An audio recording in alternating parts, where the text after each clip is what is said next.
কারো ক্যান্সার দেখে যদি এই দোয়াটা আপনি বিশ্বাসের সাথে পড়েন, জীবনে কোনোদিন ক্যান্সার রোগে আক্রান্ত হবেন না। অনেক সময় এমন হয়, হঠাৎ বিপদের সম্মুখীন হই আমরা, রেডি হয়ে বের হয়েছে অফিসে, হঠাৎ অ্যাক্সিডেন্টে পড়ে যাই, হঠাৎ পেটের ব্যথায় অজ্ঞান, এরকম হয় না? আপনাদের হয় না? বিষ্ণু ইসলাম বলেন, আকস্মিক দুর্ঘটনার বিপদ থেকে যদি কেউ বাঁচতে চায়, সকাল সন্ধ্যা যেন প্রত্যেকে এই দোয়াটা পড়ে। সকালে যদি 3 বার পড়ে, সন্ধ্যা পর্যন্ত হঠাৎ হঠাৎ বিপদ থেকে সে রক্ষা পাবে।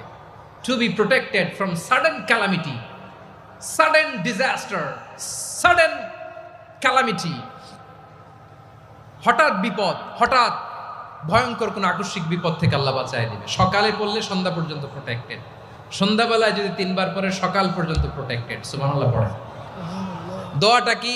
দোয়াটা হচ্ছে বিসমিল্লাহিল্লাযী লা ইয়াদুররু মা ইসমিহি শাইউন ফিল আরদি ওয়ালা ফিস সামা।